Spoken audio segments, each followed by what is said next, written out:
Well, hi everyone, and welcome to today's Articulate training webinar. Today we're looking at what's new in Articulate 360. This is part of our quarterly product feature webinar. So we're covering content that has been updated in the past 3 months. I'm going to go ahead and get started. This resource page that you see me working from here is something that you'll have access to after the training. This is the resource page where we'll include the recording from today's session as well as all of the resources for the features we're showing. And then there are some extra resources in some of these for example, like weekly challenges that actually tie into the product features. So if you wanted to practice and show your work, you could certainly do that. A couple things though. Here's me, Dave Anderson. I'm with Articulate, and you can see a couple places on the slide or screen, or I guess a lesson. We're not in a PowerPoint. We're in Rise. On your screen, right, is where you can see some places you get in contact with me, whether it's email or LinkedIn or Twitter, or I guess X now, right? Which sounds weird to say that. So there's places to find me. Today's session, like always, if you've done our sessions before, you know that we have the resource page. We do these in different formats. The Rise typically is what we do for these larger ones. You'll have the recording, the entire recording for today's session, so that'll all be sent out to you tomorrow. And then I've always got some folks helping me out in the back channel, so you can ask questions. It's a very large group today, so if in the event we don't get to everyone's question, please follow up with us in the forums. Just post an ELH, say, hey, you didn't get to my question. Here's what I want to know, or here's what I'm working on, and we'll be more than happy to help you out with that.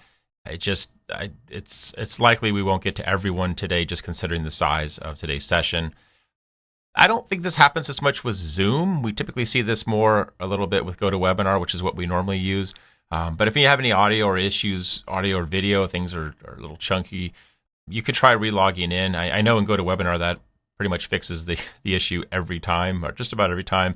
But I have this here. I don't really see it so much in Zoom when we do this, but anyway, just wanted to mention that for you. All right, so we have a big session today. We're going to cover recent updates from Storyline, Rise, Review, Reach, some content library updates, and share a little bit about where you can find out what's coming next. So the first thing we're going to jump into is the improved text-to-speech quality. Oh, and real quick, I know if you looked on this first page, this first screen, this is where we'll have the full session video.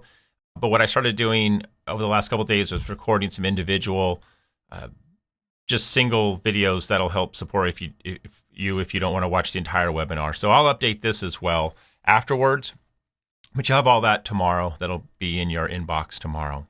But the SSML, let's talk a little bit about that and what this is, and I'll show you how this works. But we can now, if you're using text-to-speech in Storyline, then you know how easy it is to type in text or copy text from a Word doc or a script or a Google Doc and paste it in, and then you can transform that into spoken word. Whether you're using that as a final product, which a lot of users do, and others just use it maybe as a placeholder, as a way to just space out the initial animations and timings of their project, and then while they're waiting for the final narration.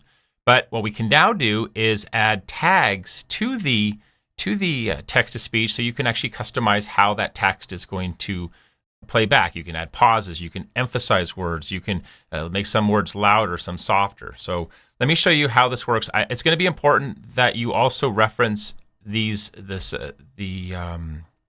AWS, since we're using AWS Amazon S3's Poly voices.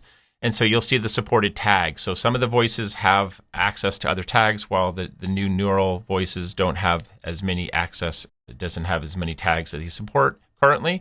So this will be important. We'll look at this. I actually will probably pull it open in a second in a separate window.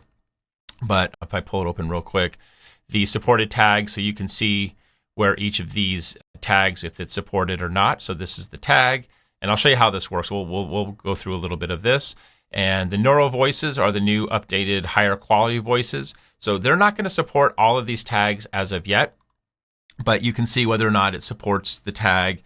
And then, of course, the standard voices will also support just about all of the tags as well. So I kind of want to look at each of these. And it's nice, though, because it does add the examples for you to show you how to add that tag for each of these. So I kind of just copied some of these examples in here and pasted it into into Storyline so you can kind of see how this works. All right, so let's jump into Storyline, take a look at a quick demo. Not that one. That one. All right.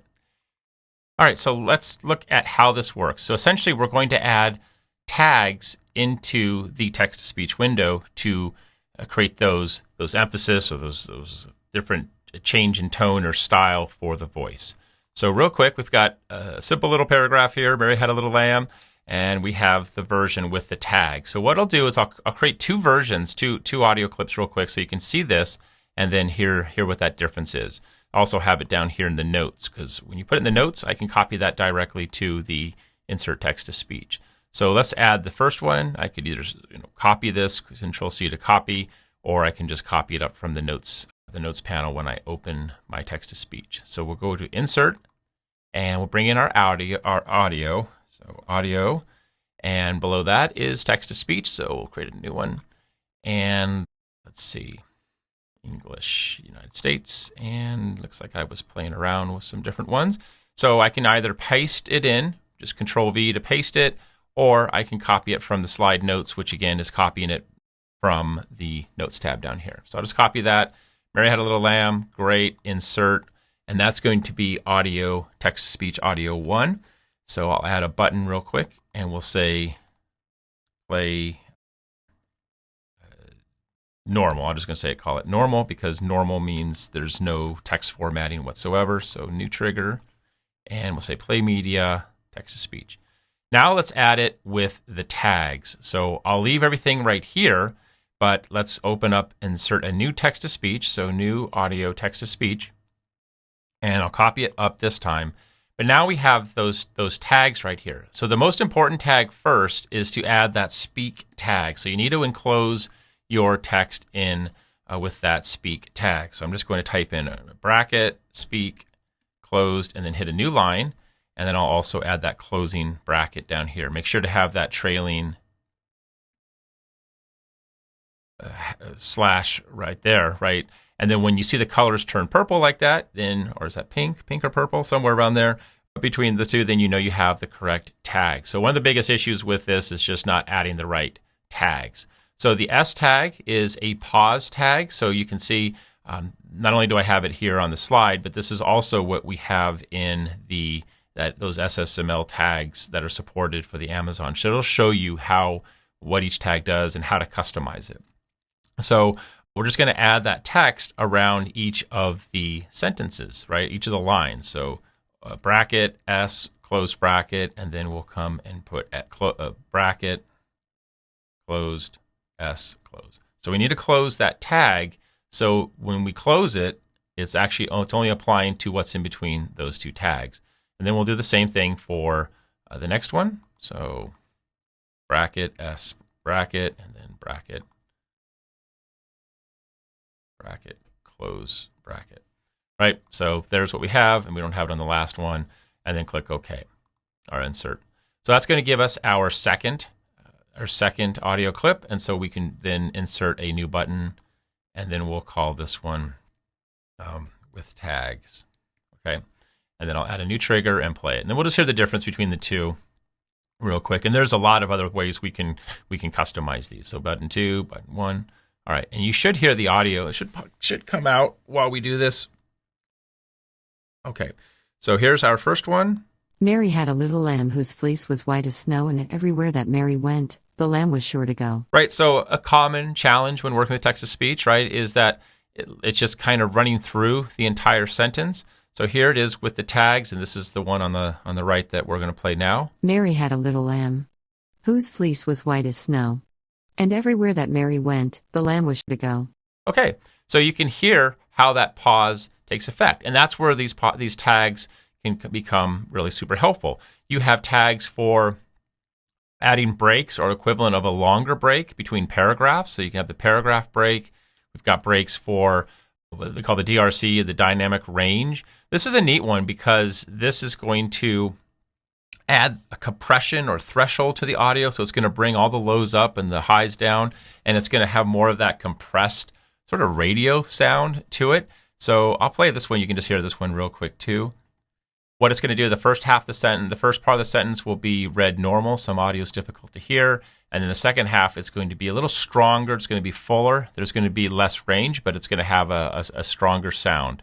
Some audio is difficult to hear in a moving vehicle, but this audio is less difficult to hear in a moving vehicle. Yeah. So maybe if you know your learners are in maybe more open spaces without access to headphones, things like that, you'd maybe want to raise that compression up a little bit so they can use that DRC tag to actually compress that audio. And again, you could export the audio clip and then add it in your own audio program. But if you can do it right here in Storyline, then that is super helpful.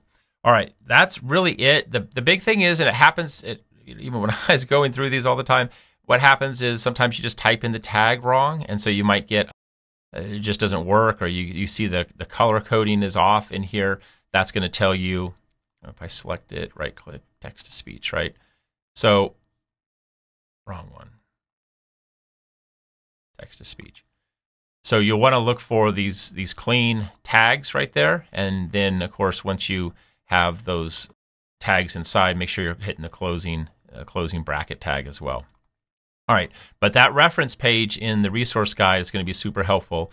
So we have the demo that I just showed you. Annie from our team put that together, and then you have the tags and how to use them. So that's really helpful as well. So it's not a bad idea to go through and make a kind of a toolkit or something like this, where you're just going through and maybe using 10 of the tags that you think you'll use the most, but you can kind of go through and see how you can control the volume and use different types of pronunciation and abbreviation. So this is a big help, big advantage for those of you who work a lot with text-to-speech. All right, background triggers. We released background audio several months ago, so you have the background playlist audio now that you can add. But what we also have now is the ability to control that with your own custom triggers. So you can create toggle buttons to trigger that audio. So let's take a look at that. So just give me 1 second here, pull that file up. Okay, should be there. Okay, cool. So here's what it is. We're just going to look at a quick review of the playlist, how to add that real quick. It won't take long, and then we'll just look at how we can control that. So background audio, now you can play a single song or loop across one slide, multiple slides, the entire course. You don't have to go into the HTML, the published HTML to make those changes. You can do that immediately. So to add that playlist, we'll just go to Insert, Audio, and we'll choose Background Audio. And I do already have a playlist set up, so I'll just select that one. Now, if I didn't have this playlist, so let's just say I deleted the playlist real quick, and we'll start it over because this is the beginning file. It should have been deleted. Insert audio, and then we'll bring in the background audio. So I don't have anything in here. We can only have one playlist at a time. So I'll create a new playlist. We can give that playlist a name. It doesn't really matter because no one's really going to see the playlist name. And then we just add one or more tracks. So you can add many tracks pretty much as you like. I'll say audio from file. Let's see. Audio ambiance, and I'll just grab a couple city sounds right there. That's good. That's actually, city sounds or loops. I'll grab a couple loops. There we go. All right, so once I add them, I can rearrange. Where did Storyline go? There it is, like something flipped around. I can rearrange the order, select one of these, and then use the up and down arrows to move them back and forth. So the way it's going to work, though, is if I have multiple songs, multiple tracks, once one finishes, it'll go to the next, and then I've got some loops options down here that I can either loop the playlist, or if I don't loop it, then it's just going to end however long or whatever the duration is, and you can see the duration currently is about just under 4 minutes for those. Yeah. So I have a couple of options: fade the tracks in and out. Fade out is pretty nice, and then you can choose how low if you want to lower the background audio when narration kicks in. So if I actually had a separate narration track on the slide, you'd hear the background audio playing at the full volume, and then once the narration kicked in, the volume's going to come in and get reduced by 50%. So that's a really great feature right there if you're going to keep that playing while there's audio narration on. And then, of course, you can choose whether or not to pause that background audio when video plays on a slide. So if you had a video with audio, that's going to pause it. I'll click OK. And essentially, that's all there is to it. It's going to play now from slide 1 and just continue playing through. So slide 2, I'd still be able to hear it and so on.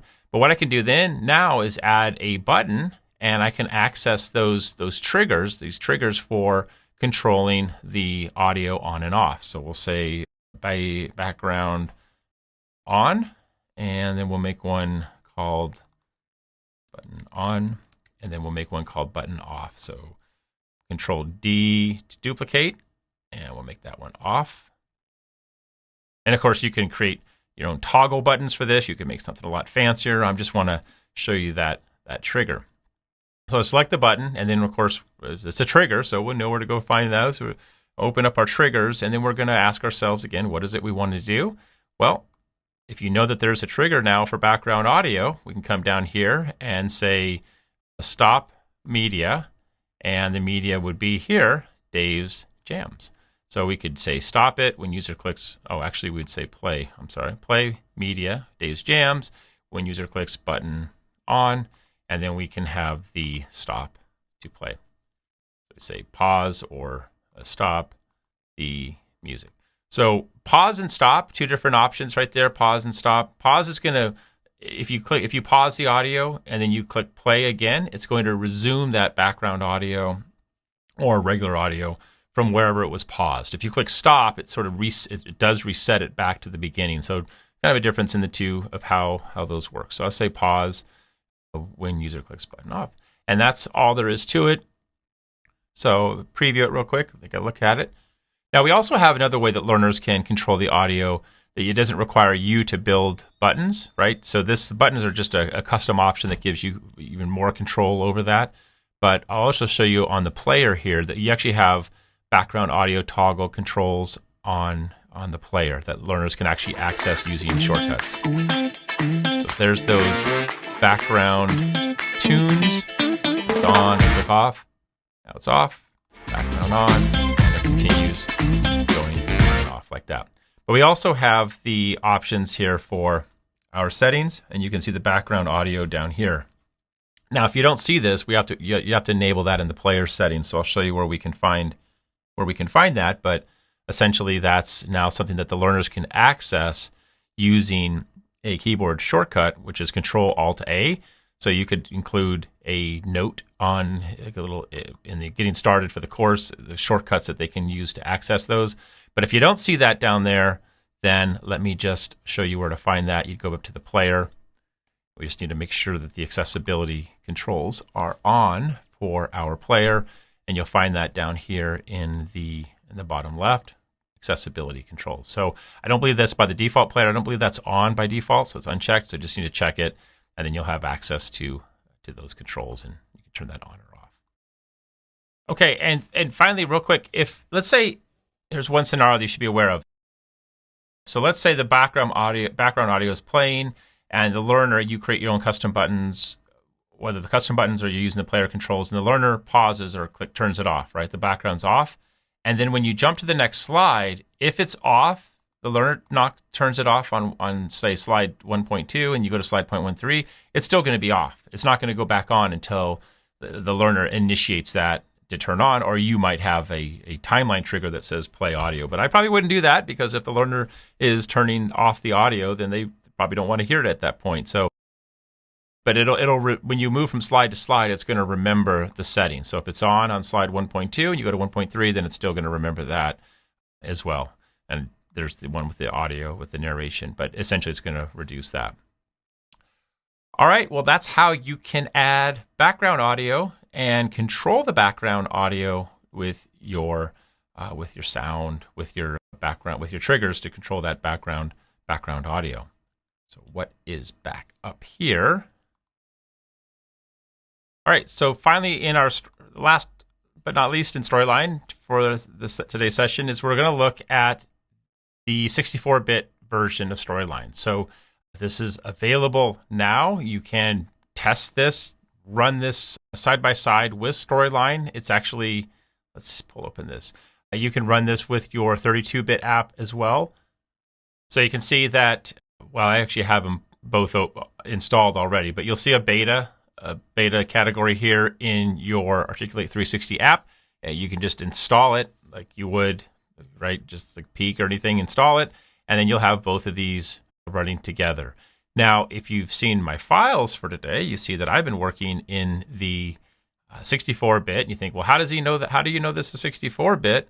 Well, a couple of ways. You can see up here in the top, I've got Articulate Storyline and the little X64, and then you also see that there's the report a bug option up here in the top right. So that's going to be visible for all of us while we're still in the development of the 64-bit app. So if you run it into anything that's a little bit quirky or not working the same, click this and you can submit a quick bug report for the app.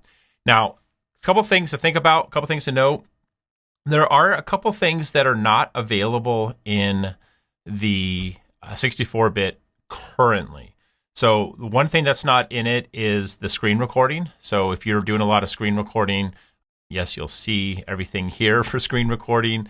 I'm sorry, not right there, but you would see it under slides. Where am I going? There it is. It's grayed out, so screen recording is not currently supported. It's going to be supported.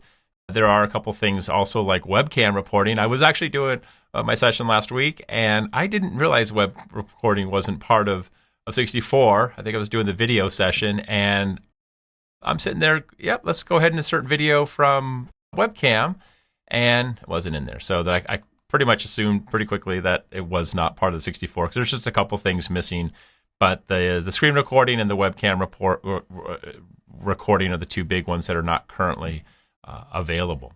Now, what's nice, though, is you can have both of these running. So you're not stuck to working in here. I've been working in here. I know a lot of our users are working exclusively in here, and you're seeing those performance improvements, especially with the larger files. One thing to think about is how do you want to manage your regular files when you are opening them? So, for example, if I just come in here, what I can do is right-click on a file, right, and then hit Properties. So I'm currently opening everything by default with my 64-bit. You may not want to open up new projects in the 64 if you are just sort of dabbling with it, want to play around with it, but you still want to keep working in the 32-bit. So that's something you can think about. You can change to which app version. So my default is 64, but you could change it to the other Storyline 32-bit and just work that way. So just something to think about, because again, if you're maybe working with screen recording and doing a webcam recording, and you keep double clicking the Storyline icon each time, and it just pops open into the 64-bit, and you have to keep closing out. So just, you can set those either way, but you can run them both. I could open up my 32-bit as well and run them side by side, and there's no issues with running both of those together.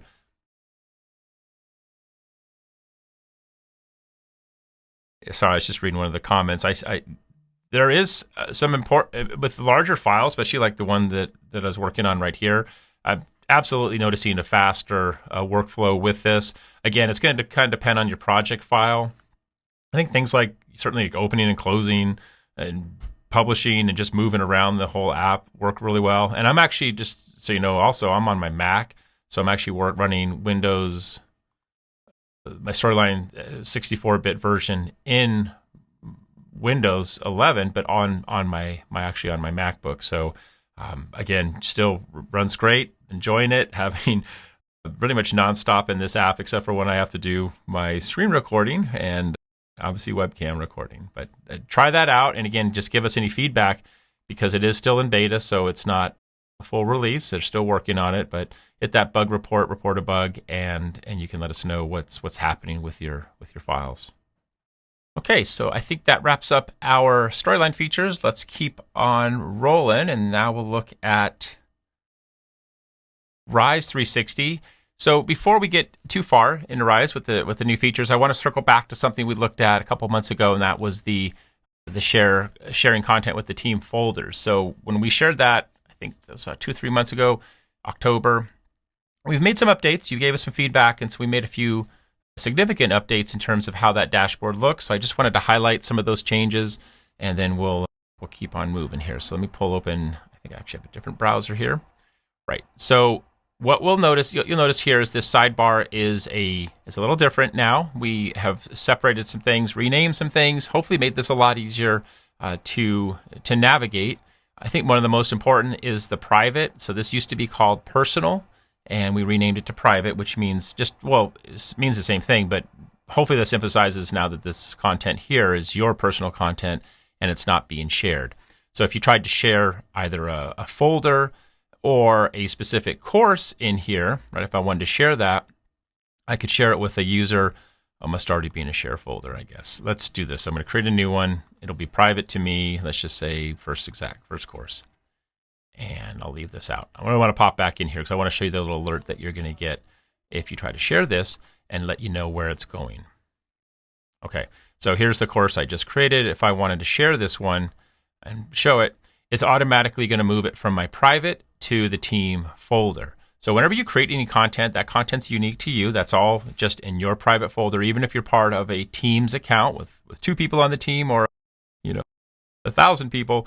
This is still, when it's here, it's in private and it's in your account. It's yours. But the moment I want to share this, if I wanted to share it with one person on the team or the entire team, it's going to then move that into the team folder, and we'll see that move down here. So I could choose to share it with everyone in a group on my team. So very small team, just Ellie and Mons, but I could do that and choose their role, editor or manager. So when I click save, that's now going to be moved into my team folder. So if I come down here and then team, there's that file. So that just tells me that, let me collapse this a little bit. That just tells me that that's what's being shared, anything here in the team. And I can always click the ellipse, create new folders, or create the ellipse on the subfolder, and then check out the settings to see who has access for that folder. And again, if I moved it out of the folder, then it would be removed from the share, and then it would go back into my private. So just a couple changes right there. You still have access to your all content. So that's going to show all content's going to show you everything, whether it's in the team or the private. And then you have your shortcuts, which are the bookmarks. So you can quickly get in and see specific projects that you move around throughout the projects that way. So some big updates here. Hopefully this makes it a little easier to work with. Again, this is still in beta. We're still collecting feedback from you. So any comments or suggestions or even any stucks or issues that you run into, just please hit that share your feedback link up here.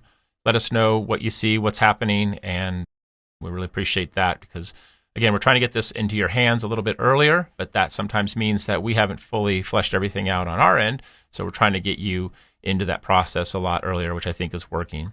And again, you also have, just real quick, you still have the options for different ways to search and sort your content, especially when you're working with a lot of team members. The owned by anyone or owned by you is really helpful. And then, of course, the specific types of content, whether it's a course or a micro-learning.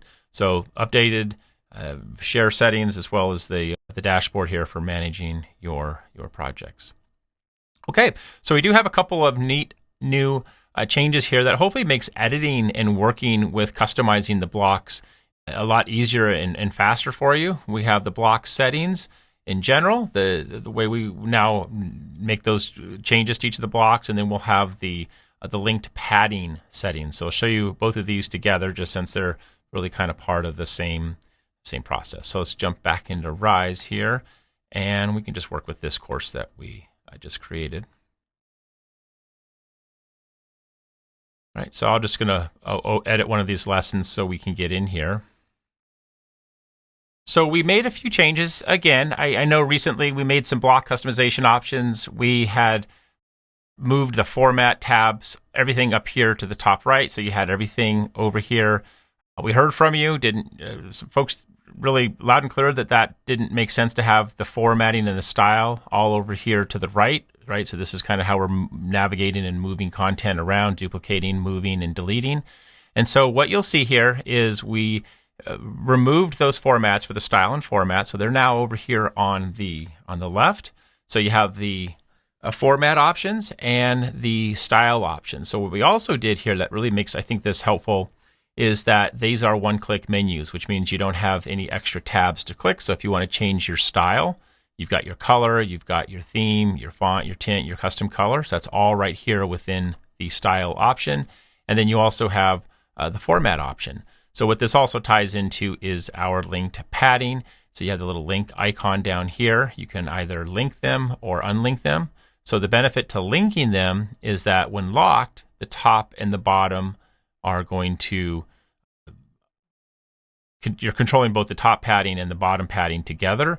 And if you still feel like you want to move that separately, you could do that. So maybe that's 10 on the top and 30 on the bottom. So you have a lot more control over both of the top and bottom paddings. And of course, you also have the default small, medium, and large. And then you have your custom options down below. And if you ever want to link them, you have that link option. But again, with that style and format broken out, you have quicker access to change any of these. So if I wanted to change the highlight real quick on the background, I've got access to that. And then again, the pencil icon, this is what's replacing the edit option. So this is your content. So this is the heading and the text for that particular block. And then we have the edit options down here for the accordion. So we're moving things around. Hopefully this makes it a lot easier for you. We just had made some changes and heard loud and clear again on those that those weren't really the most efficient way that you are working. And so we broke these out and brought the content and style and formatting here off to the side. Okay, so let's take a look at Review 360 now. See what we have in here. We made some additional enhancements to the dashboard for Review. Let me pull this open. So most notably, or at least I think one of my favorites, is how we removed the root folder, how we changed the root folder to private. And so whatever you have in the root folder is all you see. So now you no longer see all of your content in here if you've moved content to folders. So if you just have some current projects that you're working on, this is going to make it so much easier just to keep those here focused. And you still have your tabs and your folder tabs up top, so you can drill down into any of those. But really like having everything in the root just for what you are currently working on. You also have nested folders similar to what we do in Rise, right? So we have any of our folders here. I only have one, but I could make another folder, click the ellipse, and then choose new folder, and then we'll call this one maybe variables. And then that's going to make that nested folder right there. And then you can also see the breadcrumbs up top. So there's pretty much unlimited ways now that you can organize your Review 360 content. The subfolders really make sense. It depends on how large. I know in some projects I've seen, folks are really going 3 or 4 levels down, but that makes sense for those types of projects. And don't forget, you also have your search, though. I do rely on the search a lot. Sometimes it's just faster to type in the first couple letters of a project that I'm reviewing rather than drilling down. But from an organization perspective, this is so nice to be able to see that. And then, of course, you always have the breadcrumbs up top for what you're seeing in terms of the projects and where you are located in your folders. Now, another update we made to the enhanced dashboard is what we're called the dynamic action toolbar. So check this out. So I could select any one of these files. If I hover over them, you see the little checkbox in the top left corner. So I have one selected, and then look what we have up here in the top right. So we have indication that one is selected, and then we have the option to rename the file. We can control the share settings for it. We can upload a new version of the file, duplicate, move, and of course delete. But we can also multi-select or bulk item manage these files by selecting multiple files. And then from here, so if I select all 4, I don't have quite the same options up top, but I can then choose to move these to maybe a new folder, right? So I could create a new folder. We'll just call it temp folder 2024, right? Click save, and that'll create the folder, and then it places all those quick folders, those items at once into that folder. That makes bulk management so easy here now because I don't have to move each of these one by one, and I should have nothing here in private content. So now this is completely empty here. So that makes a big difference. Let's go back and look at one more thing we can do here in Review, and that is the share settings. So we now have additional options for controlling how we share our content and then who we share that content with. So if I select, I can do it 2 ways. I can select the checkbox, which is really ideal for doing this for moving if you're going to select multiple. but I could select it and then choose the share settings up here. But I'm used to working from the card and just clicking the little ellipse, hovering over the card, and then choosing share settings. So now you see we have some updates to what we can share here. So we have the default item is anyone with the link can view that, or we have now another beta program going here, which we're inviting you, which you're part of. If you're a subscriber, you have immediate access to this.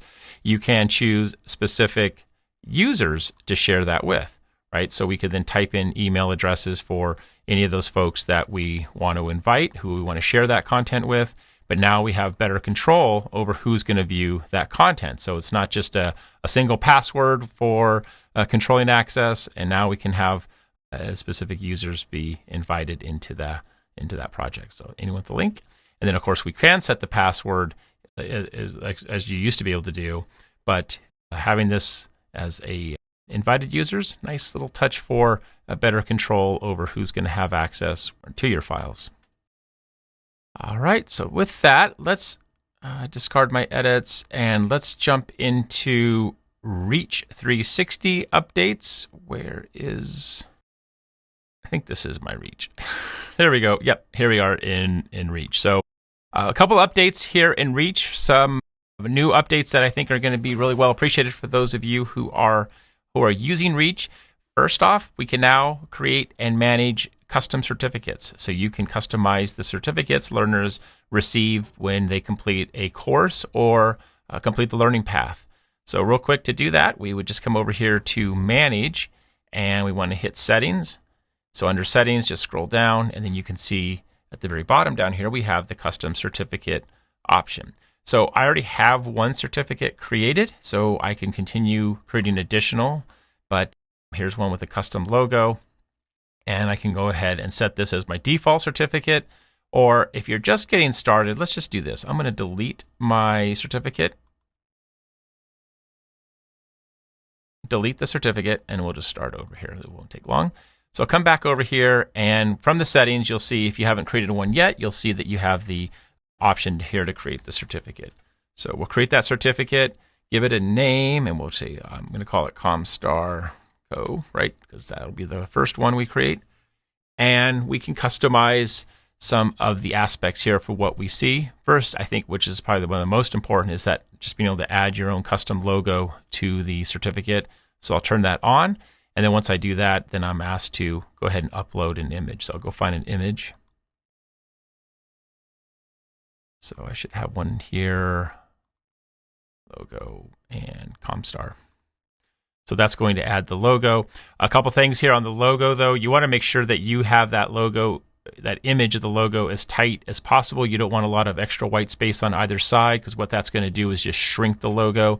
So if your logo is 400 by 400, in terms of the actual graphic, make sure that you crop that image to 400 by 400 or as close as you can, so that your image, your logo, is as large as it can be. And it also supports transparency. So if you have a transparent image, that's going to work as well. You can choose to have the company name or not. You can see as you toggle these on and off, you can see where each of these options is on the certificate. Do you want to show the course duration, how long that course was? 42 minutes. You can show the quiz score, 80%, start date, end date, things like that. So you have some nice options here for customizing the certificates, and then you can have really as many as you like. So I can click Save. That's going to save that certificate. I can go ahead and create another one, and let's call this one OK. Click Save, and then maybe another logo. So you'll have these different, pull that logo up, different certificates that you can then work with to add for your different users. So I'll say Save on that one. And you can see down here in the bottom, there's that option for course or learning path. And so you can see right here, course of certificate of completion, that's a course, or the learning path, certificate of learning path completion, however you want to use those. Go ahead and click Save. And then I have my certificates here, and I can choose these certificates to apply to my training. So to apply them, we just need to go back to the Manage tab, and we'll choose a course or a learning path. I'll just choose a course right here. And then if you look over here on the right, you'll see that the certificate is indeed on, and I can choose to manage the certificates. And then I also have my standard certificate option, right? Or I can choose Edit, and then just choose which one of these custom certificates I want to use for that. And you can see it's also listed right here, so you can at least see that. So that's how you can create a custom certificate and then assign that to a course, or the same process for the learning path just by choosing which certificate you want to use. So another update that we recently made to Reach 360 is the ability now to enable SSO. SSO stands for single sign-on. So that's something that your developers, engineers would help enable on your end. But this is it's a big feature because it's going to make it a lot easier for users to sign on without having to log in separately each time. So again, to enable this, and there's a little bit more than what we'll cover right here. I just want to show you that it's available, and then where you'd find those options. So from the Manage tab, we just want to come down here to Settings. And this is a setting that really not everyone's going to use. So you'll find that right here under Developer Settings. And this is where you can configure your SSO. So you'll need some information from your development team to set this up, but this is an option that's now available. So this is certainly going to be helpful. I know we use it here at Articulate, at SSO, single sign-on, so we don't have to sign into 20 different apps and sites each time. We just sign in once, and that makes life much easier. Okay, a couple more real quick, and then I think it's time to we'll start wrapping things up here. All right, for those of you who manage your team or your Reach 360 account, you'll appreciate this one, and that is we can manage the pending users, see who has not self-registered or has self-registered or who has not responded to the invitation. So under the Manage tab, again up top, you'll see that we have this option now for pending. So that's the wrong shortcut. Emojis. Pending, and then you can see who has not received, how they were received, but hasn't confirmed their registration. So you could resend the email to them, they resend it, or you can delete the invitation altogether. Now, if they self-registered and you delete their registration, they'll have to go back. That original email they received will not work. They'll have to go back and then re-register to get a new updated registration link. All right, so that's just a couple updates here in Reach 360. Let's take a look at one last thing, and this is really just more of an announcement, I guess. We had pulled this up in our project here. So many windows. Maybe it's this one. Is this our course? Oh, it is right here. We made some accessibility updates to our templates in Rise and Storyline. So, for example, in Storyline, the template's focus order now follows a more logical path, right? If you worked with those in the past, you knew that they were a little bit all over, but that was also because they were quite old and had been built before a lot of the emphasis on accessibility. So now they follow a logical focus order path, so you can test those out. Again, if you've already built courses with those templates, you're going to want to either do one of two things. You could rebuild it with the new template if you're using the Content Library templates, or take a look at how those templates were set up in the focus order, and then you can use that to guide you as you recreate that with the templates. But it's going to make it a lot easier for folks with screen readers to be able to navigate those projects.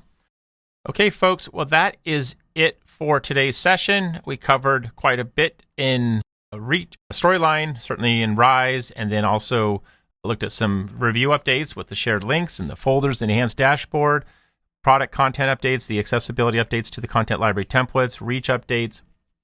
Going forward, we're going to get this updated with the recording, so you'll have that, and you'll have the individual lesson tutorials for each of those if you like. I know there was a lot of questions. I kind of got distracted a couple of times looking at them. There's just not going to be any way we can get through all of those today. There's some good ones in there. I really just encourage you to jump into the forums. Please just post a comment in there, and we'll be able to follow up with you and help you out there. And then lastly, if you enjoyed the session, let us know. If you got any feedback, please contact us at training@articulate.com, or you actually had my contact info as well. So you could send me a personal note at David@Articulate. Hope you enjoyed it. Hope you're using some of the features excuse me. And some of these, especially like the text-to-speech, if you're a Storyline users, we have some related challenges. I encourage you to jump into some of those weekly challenges, take a look at them, and share your work. They're still open, and you could still share your work, and we'll feature them in the recap. Why isn't that there? I'll make sure that's updated. That should not be like that. But again, thanks to Ginger and my other moderators. Appreciate your help today. I know this was an active session, and thank you all so much for spending the last 50 minutes with me this morning. Hope you enjoyed it, and look forward to seeing you in one of our future Articulate training webinars. Have a great rest of your day.